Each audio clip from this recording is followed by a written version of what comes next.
Hello and welcome to the Average Joe Conspiracy Show. My name is Adam and today I'm welcoming back two guys that were on our first podcast, Dave and Thom.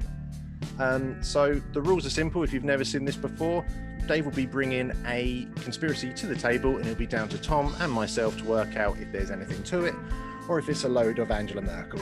So thank you very much for coming back, guys.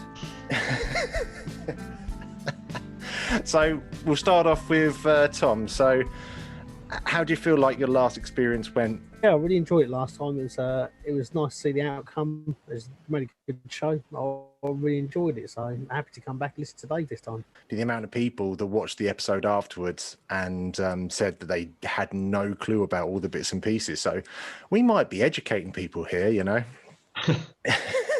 Who would have thought? So Dave, do you want to just go straight for it and enlighten us?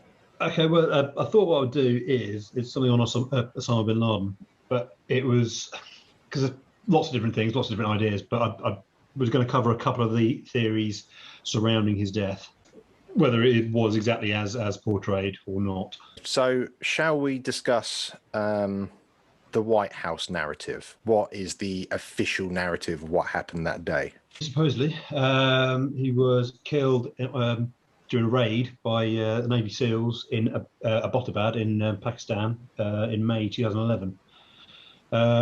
Once they'd gone through the whole the raid itself, supposedly they disposed his body at sea with no photographic evidence and no DNA evidence released. So that's the official kind of the official line.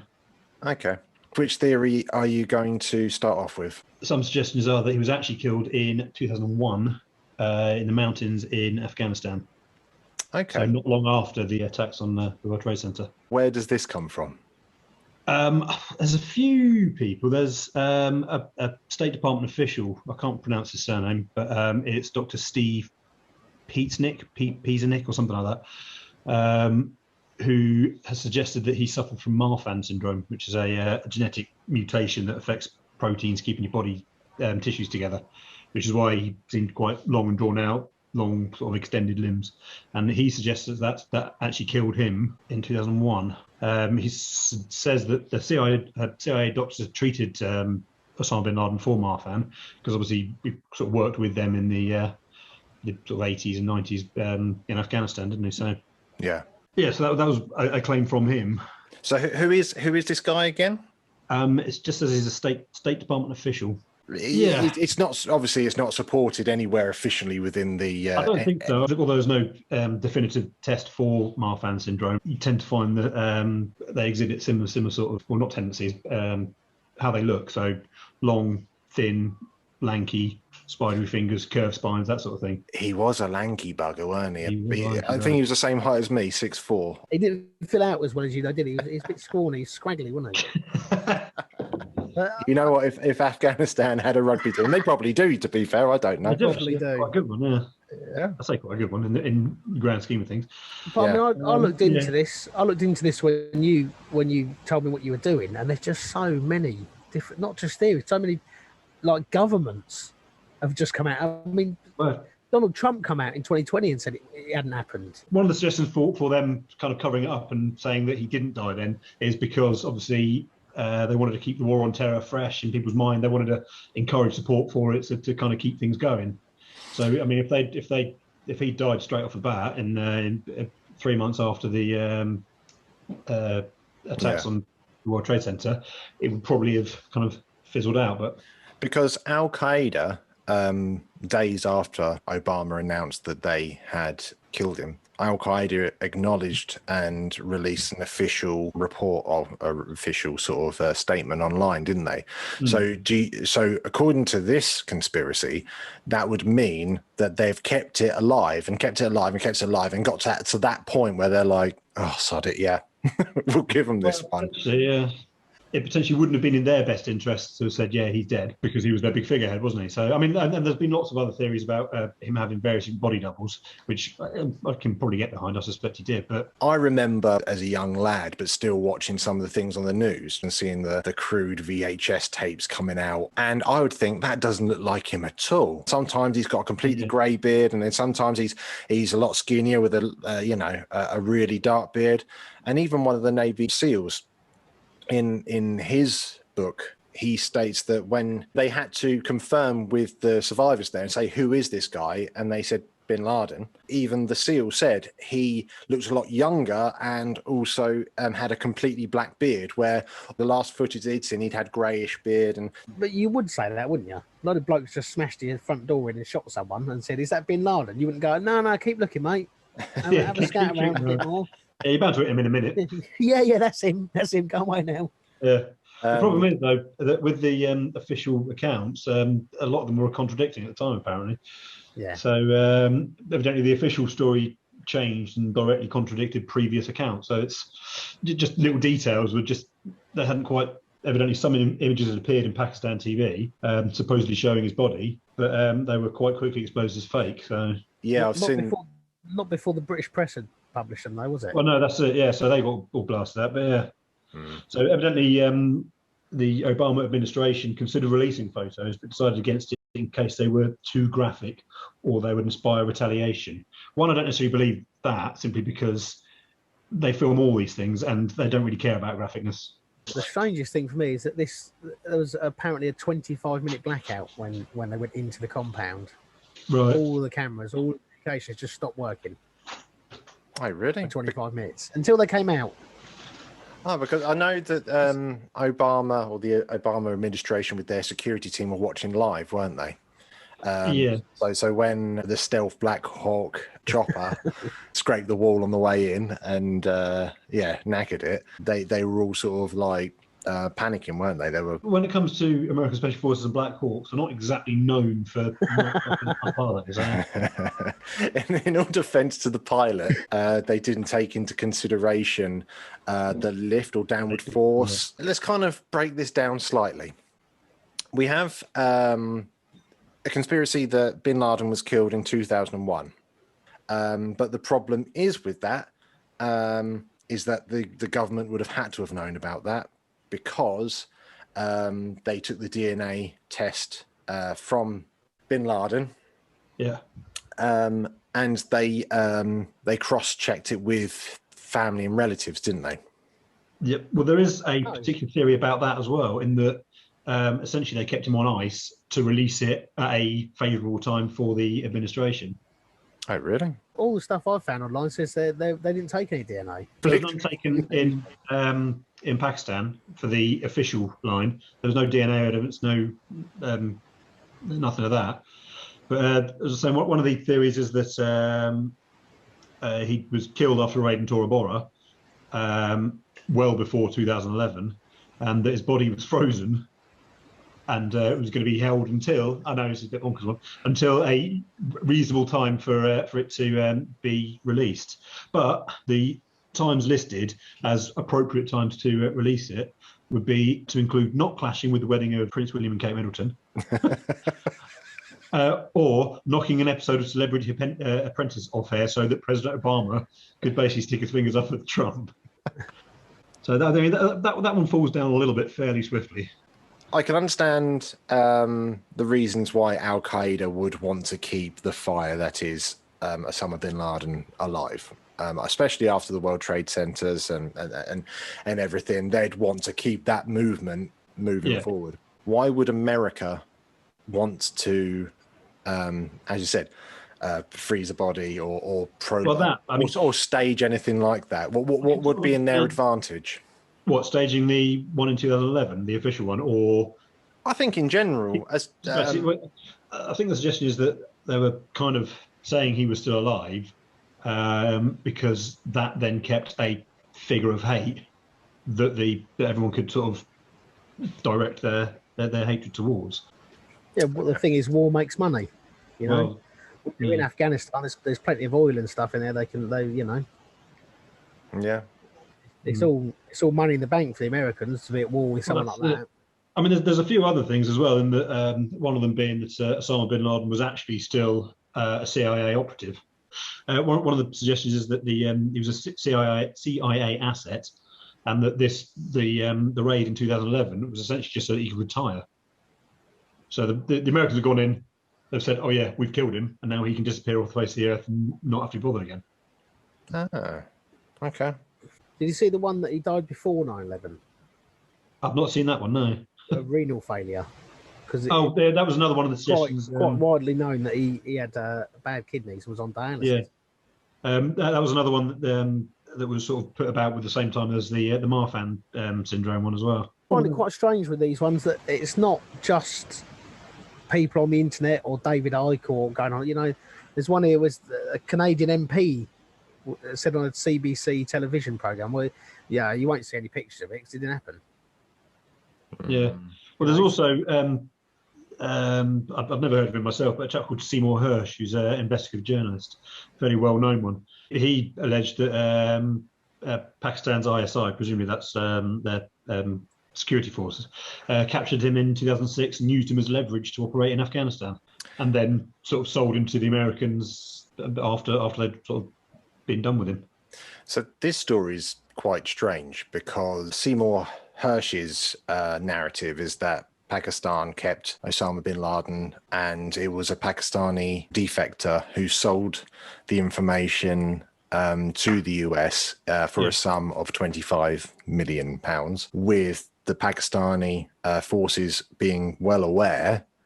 They come to an agreement that the American forces would come in, kill or take bin Laden, and the idea was that they scatter his body in the mountains on the way back to Afghanistan.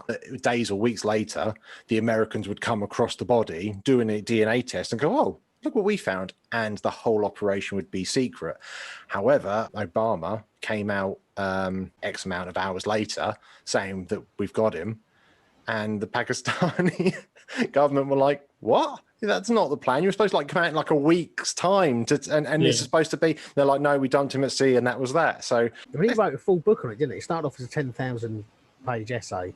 Yeah, and he's written a book, The Killing of Osama bin Laden. So with his sources, apparently they're not particularly reliable. So dubious and anonymous. Dubious and anonymous are the words I've read with regards to his sources. So apparently he said that there are people within the military, the American military and the American government, which he cannot use. But he has named, I haven't got their names on here, and Pakistani generals that he has named in the book.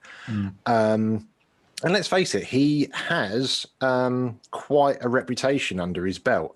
So he uncovered the Mai Mai massacre in the Vietnam War, and that's where he won the Pulitzer Prize for international reporting. He covered the Watergate scandal for the New York Times. I mean, he's no slouch, but again, that's not a particular reason to just go. Oh, but no, I'm saying he's creditable. He must be creditable to a certain degree. He potentially is, but like I say, with some of his sources, although he's named Pakistani generals, and a lot of them others are, it's like, well, such and such said. Well, can you name him? No. But it also wouldn't be unlike someone to just discredit him if he's got it right, would it? Precisely, yeah. It doesn't match the narrative that the US want. He's got a deserved reputation, but yeah. What I find interesting about it, though, is that the Obama administration have never given an official answer to this, as far as I'm aware. What would it have taken for them to have proven? They've obviously said they've got the photos. They've said they've got the DNA. And if they're going to come up with a story, well, they didn't even have to sort of add in from bits and pieces like the helicopter crash. If it was all completely made up. If it was all completely made up, they're more likely to have all these details, like a helicopter crash and things like that, to try and verify their story. That's a fairly well-known sort of phenomenon. If you're lying, you'll quite often have way more information than you need to. Boggles the mind that there's no, all the other raids they've done and stuff, they're all record, they release it, they release photos. Why would you not? I can understand burying him at sea because then there's no grave, there's no shrine for him to terrorism. There's no. But I can't understand them not releasing photos or DNA or video of the raid. They've done Supposedly, it's because they're too graphic and they don't want retaliations. Well, they've had retaliation for years. Okay, so let's face it. So they've got the 25 SEALs who have all got cameras on the front of their helmet. So they've got like 70 hours of footage in this 40 minutes that they were in and out. Also, they have the spy plane that's going overhead, which they're watching, which they can see people on the outside. They can't see anybody inside. They've got that. And also they've got a satellite, which they're live viewing as well. As I said, with the DNA, with everything, you'd think they would release something.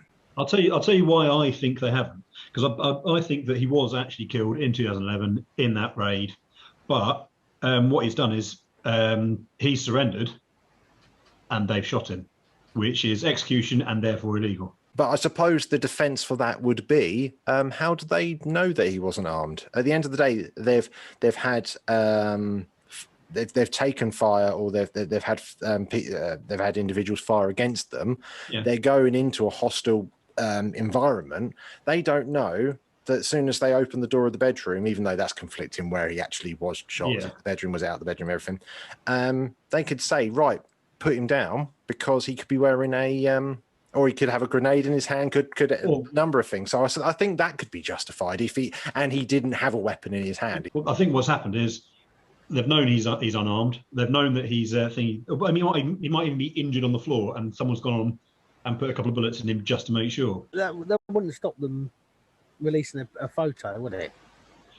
They can release a photo of his depending on how they did it. If he's got a bullet hole right in the middle of his head. They've released photos of, the photos of the Hussein brothers. Yeah. Just bullet ridden, you know what I mean? But they don't. Well, that's it. But which is why I think that he's not bullet ridden. He's got a couple of bullets in his head, and that's it. I just think that something illegal has been seen on camera. I do think that's the most surprising thing. 'Cause a lot of the attacks have just been a drone strike. Yeah. Why they send the SEAL? Why they say, "Oh, we've got to send the SEALs in"? Personal thing. Well, part of that would be because, well, then they wouldn't have been allowed to win. I was going to say part of that because it was in Pakistan, but they wouldn't have been allowed to drone strike or send a SEAL team in. So I don't know. It is an odd one. So the official story along this basically describes that Obama was given 3 envelopes and was asked to choose one. He could read what's in them. It's not like a sort of what's in the mystery envelope. Just pick one and we'll do it. It'll be fine. Yeah. So the first envelope stated that they work with the Pakistani government, basically do basic surveillance and do the bits and pieces they did to capture him. The second envelope says go in as stealth as possible, go in, out without anyone knowing. Or the third was level it. Just put a bomber in there, level it. And the reason that they didn't the official story is they didn't update or work with the Pakistani government is that they didn't trust them. They thought that they'll turn up and he would have escaped. And the other reason is they didn't level it because they would want evidence to prove that they have captured bin Laden. Which they then didn't. Which they never did anyway. So, I mean, there is another theory, and that sort of suggests that it wasn't him, and that is that there was a local in Abbottabad who said that he didn't even live there. He'd never been there. Yeah, they said they'd never seen any Arabs in the neighbourhood at all. Yeah, that was his exact phrase, wasn't it? Yeah. So, and that the Pakistani newspapers have said that the raid was set up so that the US would have an excuse to go into Pakistan. Yeah. So, I mean, whether it's they've gone there to get someone else or to do something else, I don't know. But he was apparently there for 6 years. They called him the Wanderer, didn't they? Because they could see on the bird's eye view of the compound just an individual walking around and around this garden area who didn't do daily chores, didn't burn the rubbish and do this. So they assumed that this was bin Laden. They go out there, walk for a bit so that the cameras can see you, and then go back in again. Apparently the foliage was there and the trees, so the neighbours couldn't see. The wall was relatively high, and it was all built to make sure that whoever was hidden inside was very well hidden and away from prying eyes. One floor, and if I was him walking around, I'd think, okay, so where's my tunnel? Builder's going, what? It's like, well, I'm in this compound. Brilliant, fantastic. Thank you very much. Even my veranda has a wall, and I'm very happy with that. Excellent. Where's if one helicopter, possibly two helicopters land? Where's my tunnel? Yeah. It's like, you fools! You had one job. I think that's how that whole conversation happened. Yeah. Probably in Arabic. Maybe he's read up on Black Hawk pilots and knows that they're never going to be able to land in there. Not safely anyway. Well, I heard a funny story that apparently the pilot heard, or the explosives guy heard on the radio, right, blow it up. So he was like, all right. Just went around the compound putting these charges. Well, the thing with Americans is that they hear that anyway. That's a rolling thing in their head. But then someone had to go up to him and say, what you doing? It's like, well, we've been told to blow it up. It's like, the helicopter. It's like, what helicopter? It's like, no, we've crashed the helicopter. Blow the helicopter up. And he was like, oh, okay. Sort of disappointedly put in sticks of... Damn. That footage has come out, though, apparently, of them blowing yes. up. What, they've putting sticks of dynamite back in his bag? Yeah, sulking. Slowly, sort of lethargically walking back into the other helicopter. But there's just been, I've just found so many. I just find it crazy, the people who have released stuff, you know, like the president of Iran released information saying that I've got the exact information of bin Laden. He was held by the American military for some time until the day they killed him. He was a prisoner. Yeah. It's, you know what I mean? It's not just some bloke down the street. Countries. It's the thing is, when it comes to wanting just to discredit American presidents, the Iranian president is going to be right up there, isn't he? So the thing is that there are just so many different conflicting stories about it. That's the problem. And it's going to something like this. And well, nothing official is ever going to be released, so it's not like... You'd have thought they would have released just one or two frames of something just to go this... but it's some of the excuses they come out with as well, you know. And we had to bury him at sea because we have to bury him within 24 hours because of, you know, the Muslim religion. But then they held the Hussein bodies for 11 days. Yeah. They were Muslims as well. I guess the question is, so was he killed during that operation on the 2nd of May 2011 or 1st of May Pakistani time? I think he was killed on that day, and the reason I haven't released anything is because something was done illegally. So they've gone in, they've broken the Geneva Convention, and and either been fast asleep and they've executed him, or he's surrendered and they've executed him, or something like that. So, Tom, I guess the question has got to be: is there a conspiracy around what happened that evening? I think if they'd have killed him, they'd have released something. I just can't see them not. You know, I understand them keeping him there because, you know, that gave him a figurehead and gave him a reason to be at war. But I just can't understand why. For, you know, every single other attack we've seen something on. You know, you can go on the internet and you can get hundreds and hundreds of videos of different drone strikes, special force attacks, pictures of dead bodies. See what you do on a Saturday night then. But I mean, why wouldn't you? I mean, it was the perfect time. The release was just when they were coming up for the start of the re-election of Obama. That was another one of my sort of thoughts on it. It's very convenient, especially with someone whose popularity is starting to wane a little bit, and it doesn't add up with the amount of other stuff you can find that the US military have done and taken photos of, or DNA, or video, for them not to release anything. Just really is really odd. Well, they've probably got some of them posing with the body or something like that, which is the problem. I believe, don't quote me on this, but the SEAL who wrote the book, the Robert O'Neill, I believe in his book, he details that because everybody had to get into the one helicopter because the other one was knackered, and there's one of the SEALs sitting on the chest of bin Laden as they're flying off and all that sort of, he details that sort of information. So we've got to make a decision on this then, Tom. So again, the question's got to be, is there a conspiracy? Did the events that happened that night, are they different to what is currently in the history books? There definitely is 100% a conspiracy what happened that night. Okay, so if you are going to vote this, 1 being impossible, actually it should be 0 being impossible, but hey. and 5.5 being absolutely sold. There is 100% something here. What would you vote? I'd vote there's definitely something here. I don't believe, unfortunately, that you know what Dave said, that it did definitely happen, but they haven't done it because of. There's something there though. There is definitely something there. Yeah. So are you now saying on the 3rd episode of this podcast you're giving the first 5.5?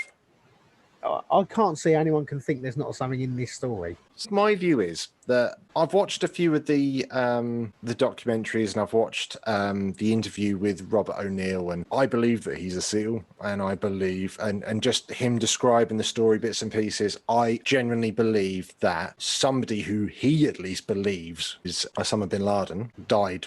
He killed that individual there that night. I don't think there might be stuff that he's missing out of the story. There might be bits and pieces, but I believe that he was there that night. I mean, the extra detail has helped himself an awful lot of books. And even when he released the book, The Operator, it's called, the Pentagon said, we have not authorized this book. He's signed secret acts, and he hasn't come through at this, and we're really disappointed. And he's like, oh, I'm not giving away any secrets, don't worry. If that had been true, he'd have been arrested and banged up. That's what they're saying, and he's answered it. So if it had been completely true and they didn't want the world to know about that bit, they'd have stopped that book. Or he'd have been in court. I mean, you look at any of the Andy McNab and stuff. I know the SAS don't talk to Andy McNab anymore, don't like him. Yeah. No. But they have to send the books off to be okayed. The publishers know that if they don't get an okay from someone in the military for a book, they will be in court. Yeah. Yeah. So that suggests to me that a lot of it's fabricated. Yeah. Because if you fabricate it, you're not going to break the Official Secrets Act. So, I mean, you can't go on the basis of the person that was there and has written a book about it and made millions from it. I don't know. I kind of have the tiniest microscopic faith in humanity. And watching the documentaries and just watching him talk and explain it, there's not one part of me that's slightly suspicious. He does come across as someone who is telling the truth. Saying that, I said the same about Bob Lazar. So maybe I'm just really terrible at judging people.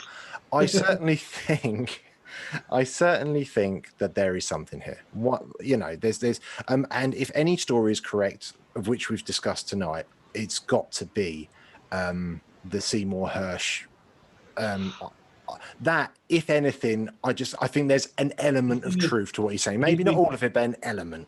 Yeah, but he's been discredited by some other big sort of names, like journalists from The Guardian, all sorts of things, saying, well, he's very forceful in his arguments, but there's no actual substance to them. Because yeah, but that'll happen when you're going against the establishment, won't it? Yeah. Well, if anyone's going to sort of follow him, it's going to be The Guardian, isn't it? True, but then when he first came out with this story, it was with an interview with The Guardian.